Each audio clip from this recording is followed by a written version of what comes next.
Pol Pot គឺជាលេខាបកកុម្មុយនីសកម្ពុជាដែលជាតំណែងខ្ពស់បំផុតនៅក្នុងបកនិងជានាយករដ្ឋមន្ត្រីនៃរបបកម្ពុជាប្រជាធិបតេយ្យដែលគេស្គាល់ថាជារបបខ្មែរក្រហមឬរបប Pol Pot Pol Pot គឺជាមនុស្សដ៏អាតកំបាំងម្នាក់ដែលចំណាយពេលភាគច្រើននៃជីវិតរបស់គាត់រស់នៅក្នុងការលាក់កំបាំងសូម្បីតែឈ្មោះនិងថ្ងៃខែឆ្នាំកំណើត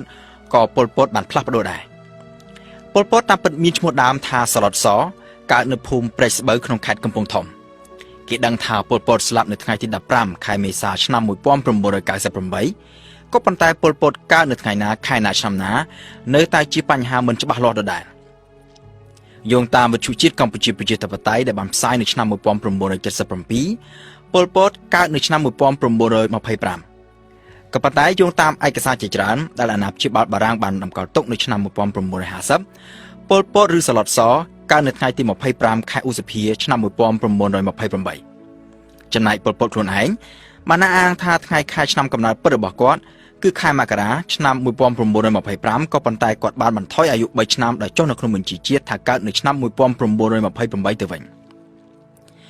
សឡុតសកើតនៅក្នុងគ្រួសារត្រកូលកសិករស្ដុកស្ដំមួយនៅខេត្តកំពង់ធំឪពុករបស់សឡុតសឈ្មោះប៉ែនសឡុតម្ដាយឈ្មោះសុកណែមសឡុតសមានបងប្អូនទាំងអស់9នាក់ក្នុងនោះប្រុស7នាក់និងស្រី2នាក់សឡុតសគឺជាកូនទី8យោងតាមលោក David Chandler គ្រួសាររបស់សឡុតសមានទំនាក់ទំនងយ៉ាងជិតស្និទ្ធជាមួយនឹងព្រះបរមរាជវាំងនៅក្នុងទសវត្សរ៍ឆ្នាំ1920បងស្រីជីដូនមួយម្នាក់របស់សឡុតសឈ្មោះមៀកគឺជាអ្នករាំរបាំព្រះរាជទ្រព្យប្រចាំព្រះបរមរាជវាំងក្រោយមកមៀកក៏បានក្លាយទៅជាស្នំឯករបស់ព្រះអម្ចាស់ស៊ីសវត្តមុនីវង្សហើយទទួលបានតំណែងជាខុនព្រះមនាងដែលមានអំណាចត្រួតលើស្រីទាំងអស់នៅក្នុងវាំងបងប្រុសច្បងរបស់សឡុតសឈ្មោះសឡុតសួងក៏ជាបុគ្គលិកម្នាក់បម្រើការនៅក្នុងការិយាល័យពិធីការនៃព្រះបរមរាជវាំងដែរមិនយូរប៉ុន្មានក្រោយមកប្អូនស្រីរបស់សឡុតសឈ្មោះសារឿនក៏បានចូលបម្រើការនៅក្នុងក្រុមរបាំព្រះរាជទ្រព្យហើយក៏បានក្លាយទៅជាស្នំឯករបស់ព្រះបាទស៊ីសវត្តមុនីវង្សដូចជាមៀកដែរនៅឆ្នាំ1934សឡុតសដែលកាលនោះមានអាយុ6ឆ្នាំបើគិតតាមថ្ងៃខែឆ្នាំកំណើតនៅក្នុងបញ្ជីជាតិនៅបងប្រុសម្នាក់ទៀតឈ្មោះសឡុតឆាយត្រូវបានគ្រួសារបញ្ជូនពីកំពង់ធំឲ្យមករស់នៅភ្នំពេញជាមួយមៀកនិងសួងដែលជាបងមិនយូរប៉ុន្មានក្រោយពីមកដល់ភ្នំពេញសឡុតសក៏បានទៅបួសរៀនធម៌និងភាសាខ្មែរនៅវត្តបទុមវត្តីដែលស្ថិតនៅជាប់នឹងព្រះបរមរាជវាំងគូបញ្ជាក់ថានៅពេលនោះប្រទេសកម្ពុជាកំពុងស្ថិតក្រោមអាណាព្យាបាលបារាំងហើយនៅតាមសាលារៀនរបស់រដ្ឋគេតម្រូវឲ្យរៀនជាភាសាបារាំងនៅក្នុងបទសម្ភាសន៍ជាមួយអ្នកកាសែតបរទេសពេលកំពុងកាន់តំណែងជានាយករដ្ឋមន្ត្រី Pol Pot បានរៀបរាប់យ៉ាងដូចនេះថាខ្ញុំជាកូនចៅរបស់កសិករស្លាប់ពីតូចស្លាប់រួមរស់ធ្វើការងារផ្ទៃចម្ការជាមួយពុកម្ដាយហើយក្រោយមកមកនៅវត្តជាទំនៀមទម្លាប់ដើម្បីរៀនសូត្រអក្សរក្រោយពីបានបួសរៀនអស់ប្រមាណខែមកនៅឆ្នាំ1936សឡុតសក៏បានចូលរៀននៅសាលាបឋមសិក្សាកាតូលិកមួយនៅជិតព្រះបរមរាជវាំងសិស្សនៅសាលានោះច្រើនតែជាកុម្មុយនីសរាជការឬអ្នកមានឋានៈធំដុំហើយថ្លៃសាលានោះទៀតសោតក៏មានតម្លៃខ្ពស់ដែរនៅក្នុងអំឡុងពេលនោះមានព្រឹត្តិការណ៍មួយចំនួនបានកើតមានឡើងដែលអាចជះឥទ្ធិពលដល់គំនិតរបស់សឡុតសជាពិសេសគំនិតបែបជាតិនិយមទី1នៅពេលដែលសឡុតសទើបតែបានចូលរៀននៅសាលាបឋមសិក្សាស៊ិនងកថាញ់សឹមវ៉ានិងប៉ាឈឿនដែលធ្វើការនៅវិទ្យាស្ថានពុទ្ធសាសនាបណ្ឌិតក្នុងក្រុងភ្នំពេញបានទទួលការអនុញ្ញាតពីអាជ្ញាធរបារាំងឲ្យបោះផ្សាយកាសែតជាភាសាខ្មែរមួយឈ្មោះនគរវត្តដែលជាកាសែតភាសាខ្មែរលើកដំបូងបង្អស់នៅប្រទេសកម្ពុជាកាសែតនគរវត្តបានចុះផ្សាយនៅអត្ថបទវិចារណកថាជាច្រើនដែលបង្ហាញអំពីគំនិតជាតិនិយមសឡុតសដែលរស់នៅជាមួយបងប្រហែលជាបានអានកាសែតនេះជាប្រចាំពីព្រោះថាបើយោងតាមលោក David Chandler មៀកនិងសួងដែលត្រូវជាបងរបស់សឡុតសបានជាវកាសែតនគរវត្តមកអានជាប្រចាំព្រឹត្តិការណ៍សំខាន់មួយទៀតគឺនៅពេលដែលសឡុតសរៀនជិតចប់បឋមសិក្សានៅចន្លោះឆ្នាំ1940និងឆ្នាំ1941បារាំងដែលច្បាំងចាញ់អាល្លឺម៉ង់ក្នុងសង្គ្រាមលោកលើកទី2ក៏បានយកព្រមឲ្យថៃកាត់យកទឹកដីខេត្តបាត់ដំបងនិងសៀមរាបរបស់ខ្មែរទៅគ្រប់គ្រងដែលជាហេតុបណ្ដាលឲ្យប្រជាជនកម្ពុជាមានកំហឹងយ៉ាងខ្លាំងសូម្បីតែព្រះបាទមុនីវង្សក៏ខ្ញាល់នឹងការបាត់បង់ទឹកដីនេះយ៉ាងខ្លាំងដែររហូតដល់សម្រេចប្រតិយចាក់ចេញពីព្រះបរមរាជវាំងទៅគង់នៅខេត្តកំពង់ឆ្នាំងហើយបដិសេធឈប់និយាយភាសាបារាំងរហូតដល់ព្រះអង្គចូលទីវង្គតនៅឆ្នាំ1941ទំនងជាហេតុការណ៍ទាំងពីរនេះហើយដែលបានជះឥទ្ធិពលដល់គំនិតរបស់សឡុតសដែលនៅជាកុមារនៅឡើយឲ្យមានគំនិតស្អប់បរទេសនិងមានគំនិតជាតិនិយមនៅឆ្នាំ1942សឡុតសបានជាប់ឈ្មោះនៅក្នុងចំណោមសិស្ស20នាក់ ដែលត្រូវបានជ្រើសរើសឲ្យទៅរៀននៅអនុវិទ្យាល័យមួយឈ្មោះអនុវិទ្យាល័យព្រះសីហនុដែលបារាំងទើបនឹងបង្កើតនៅខេត្តកំពង់ចាមនៅថ្ងៃទី20ខែកក្កដាឆ្នាំ1942នៅទីក្រុងភ្នំពេញបាតកម្មដ៏ធំមួយត្រូវបានរៀបចំឡើងប្រឆាំងនឹងបារាំងបាតកម្មនេះកើតឡើងក្រោយពីអាជ្ញាធរបារាំងបានចាប់ខ្លួនព្រះសង្ឃខ្មែរ2អង្គគឺអាចារ្យហែមឈីវនិងនួនឌួងដែលបានទេសនាប្រឆាំងនឹងបារាំងបាតកម្មនេះត្រូវបានដឹកនាំដោយសឺនអុកថៃនិងប៉ាឈឿនហើយមានអ្នកចូលរួមរាប់ពាន់នាក់នៅក្នុងនោះក៏មានព្រះសង្ឃប្រមាណ500អង្គផងដោយយើងមិនដឹងច្បាស់អំពីថ្ងៃដែលស្លុតសចាក់ចេញពីភ្នំពេញទៅកំពង់ចាមយើងមិនអាចដឹងបានទេថាតើស្លុតសបានចូលរួមនៅក្នុងបាតកម្មនេះដែរឬក៏អត់នៅឯអនុវិទ្យាល័យព្រះសីហនុខេត្តកំពង់ចាម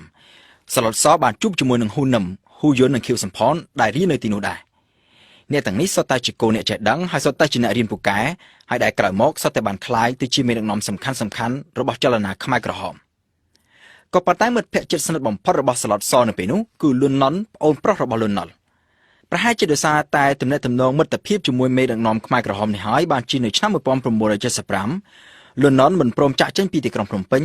ដោយមកពីគិតថាពួកមេដឹកនាំខ្មែរក្រហមអាចយកយល់ដល់មិត្តចាស់ក៏ប៉ុន្តែលុនណុនត្រូវបានខ្មែរក្រហមសម្លាប់ចោលភ្លាមៗក្រោយពីដណ្ដើមកាន់កាប់ទីក្រុងភ្នំពេញនិយាយអំពីអត្តចរិតរបស់ស្លុតសវិញបើយោងតាមសិស្សដែលរៀនជាមួយស្លុតសនៅអនុវិទ្យាល័យកំពង់ចាមស្លុតសគឺជាមនុស្សសាមញ្ញម្នាក់មិនសូវនិយាយស្ដីច្រើនចូលចិត្តលេងបាល់ទាត់និងបាល់បោះជាមនុស្សរស់រាយនិងចេះគួរសមហើយជាមនុស្សមិនបង្ហាញអំពីមហិច្ឆតាចង់ធ្វើអ្វីឲ្យបានធំដុំនោះទេស្លុតសខ្លួនឯងក៏ធ្លាប់បានអះអាងដូចនេះដែរគឺថាពីក្មេងមកជាចរិតរបស់ខ្ញុំចឹងថាមិនសូវនិយាយស្ដីអីទេហើយខ្ញុំមិនចង់បញ្ចេញថាខ្ញុំនឹងដឹកនាំអីទេយោងតាមលោក David Chandler ស្លុតសរៀនមិនពូកែនោះទេគឺរៀនបានត្រឹមតែចប់មធ្យមភាពប៉ុណ្ណោះហើយពេលខ្លះមិនទាំងបានចប់មធ្យមភាពផងនៅឆ្នាំ1947ស្លុតសបានបញ្ចប់ការសិក្សានៅអនុវិទ្យាល័យកំពង់ចាមហើយផ្ទុយពីសិស្សរួមសាលាមួយចំនួនដូចជាខៀវសំផនជាដើមដែលបានចូលរៀននៅវិទ្យាល័យព្រះស៊ីសុវត្ថិដែលជាវិទ្យាល័យដ៏ល្បីល្បាញនៅភ្នំពេញស្លុតសបានទៅចូលរៀននៅសាលាបច្ចេកទេសមួយនៅក្នុងខណ្ឌរិស័យកែវក្រុងភ្នំពេញដែលយកជំនាញខាងជើងដែកបើតាមលោក David Chandler ស្លុតសទៅរៀននៅសាលាបច្ចេកទេសនោះមិនមែនដោយសារតែគាត់ស្រឡាញ់ចូលចិត្តមុខជំនាញនេះទេក៏ប៉ុន្តែមកពីគាត់ប្រឡងចូលវិទ្យាល័យស៊ីសុវត្ថិមិនជាប់ក៏ប៉ុន្តែបើទោះជាមិនបានចូលរៀននៅវិទ្យាល័យស៊ីសុវត្ថិក៏ពិតមែនស្លុតសបានក្លាយទៅជាមិត្តជិតស្និទ្ធជាមួយនឹងសិស្សម្នាក់មកពីវិទ្យាល័យស៊ីសុវត្ថិគឺអៀងសារីយោងតាមលោកកេម៉ាន់សាក់ដែលជាមន្ត្រីថ្នាក់ដឹកនាំគណៈបកប្រជាធិបតេយ្យស្លុតសនិងអៀងសារីបានចូលរួមយ៉ាងសកម្មជួយគណៈបកប្រជាធិបតេយ្យក្នុងពេលបោះឆ្នោតជាតិនៅឆ្នាំ1947នៅពេលនោះគណៈបកប្រជាធិបតេយ្យដែលមានអ្នកអមម្ចាស់ស៊ីសុវត្ថិយុទ្ធវង្សជាប្រធានបានទទួលជ័យជំនះយ៉ាងលើសលប់ដោយដណ្ដើមបាន60អាសនៈក្នុងចំណោមអាសនៈសរុបទាំង75នៅរដ្ឋសភាពីឆ្នាំក្រោយមកនៅឆ្នាំ1949ស្លុតសបានទទួលអាហារូបករណ៍ដើម្បីទៅបន្តការសិក្សានៅប្រទេសបារាំងផ្នែកអេឡិចត្រូនិក